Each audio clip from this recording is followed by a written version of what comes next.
If they texted you right now, would you answer? If the answer is yes, you're not in love, you're in withdrawal. They hurt you. You left. You blocked them. So why are they still living in your head? If someone is on your mind every single day, it's not because you're still in love. It's because your nervous system hasn't realized the danger is over. This isn't love.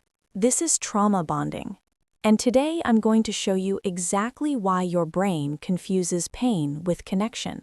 Welcome to Coupled Psychology, where we break down the science behind why relationships hurt and how to actually heal.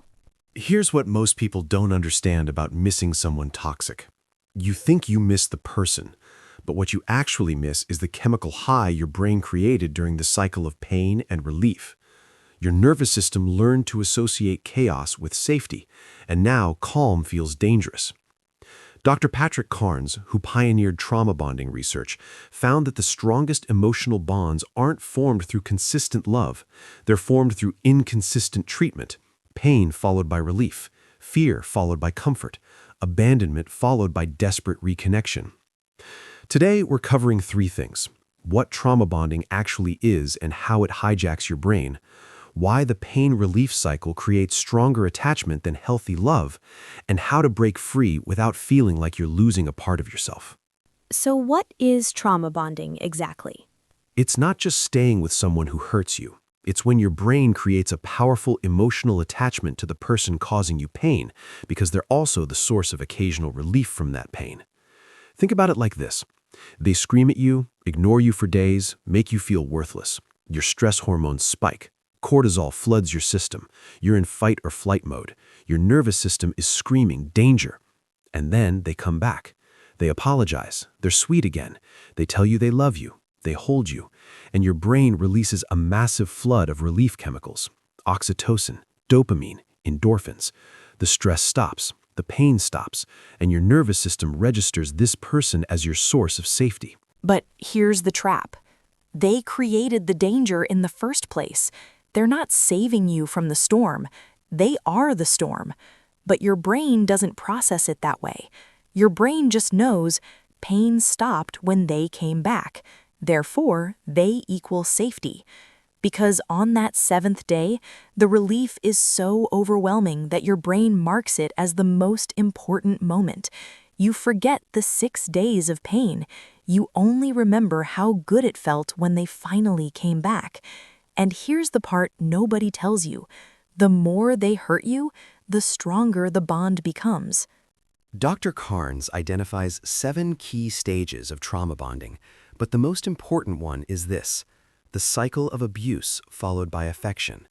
This is what makes trauma bonds stronger than healthy bonds. In a healthy relationship, love is consistent. Your nervous system stays regulated. It's safe, but it's not dramatic. There's no huge spike of relief because there was no huge spike of fear. In a trauma bond, every reunification after conflict feels like being rescued. Your brain releases the same neurochemicals as surviving a life-threatening event and then being saved. It's intense, it's powerful, and it's completely addictive.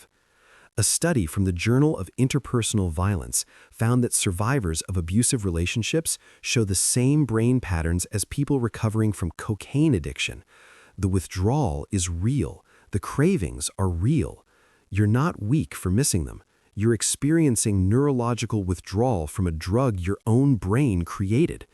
And if you're thinking, but what if they really did love me? We're getting to that in a minute. Here's why you can't stop thinking about them, even though you know they're bad for you. Your brain doesn't remember relationships accurately. It remembers emotional peaks, the highest highs and the lowest lows. And trauma bonds create the most extreme emotional peaks possible.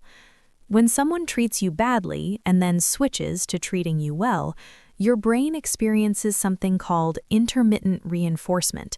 This is the same psychological mechanism that makes gambling addictive. You don't know when the next reward is coming, but when it does, it feels incredible. Research from University College London found that intermittent reinforcement creates stronger behavioral conditioning than consistent reinforcement. A person who is kind to you every single day creates a steady, predictable bond. A person who is cruel to you 6 days and kind to you on the 7th creates an obsessive bond. Because on that 7th day, the relief is so overwhelming that your brain marks it as the most important moment. You forget the 6 days of pain. You only remember how good it felt when they finally came back. This is why you miss them. Not because the relationship was good, but because the relief moments felt so powerful that they overshadowed everything else. And here's where it gets darker. Your brain starts to need the pain to feel the relief. Calm, healthy love stops producing the same neurochemical high. Your nervous system is now wired to expect chaos. Safety feels boring. Stability feels wrong. Dr. Bessel van der Kolk, one of the world's leading trauma researchers, explains this in his book, The Body Keeps the Score.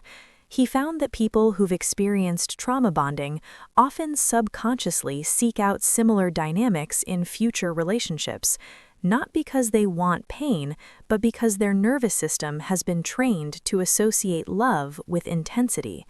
You're not broken for missing someone who hurt you. Your brain is doing exactly what it was trained to do. The question is, are you ready to retrain it? There's another reason you can't let go, and it's the most painful one. Hope. You're not missing them. You're missing the version of them that only existed for a few hours at a time. Every time they hurt you and then came back, hope reset. And hope is one of the most addictive emotions in human psychology.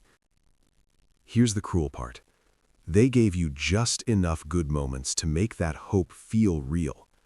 If they were terrible all the time, you would have left immediately. But they weren't. They were terrible, then amazing, then terrible again. And that pattern kept hope alive. Psychologists call this breadcrumbing, giving just enough affection to keep you hooked, but never enough to actually meet your needs.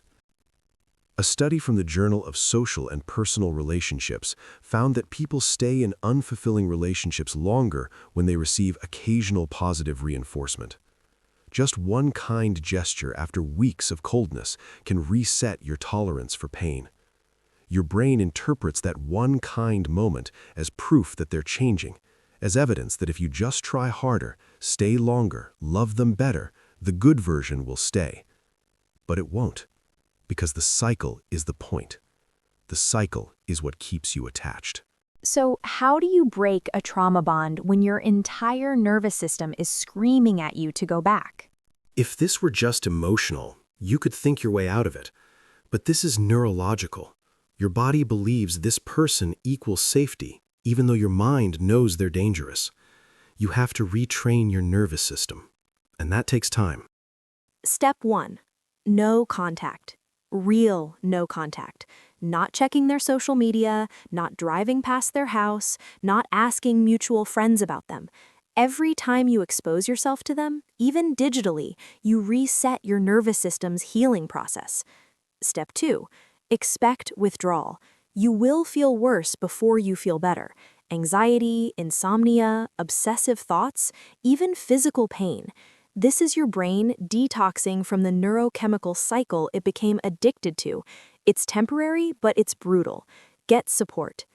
Step 3. Separate the person from the feeling. When you miss them, what you actually miss is the feeling of relief after pain.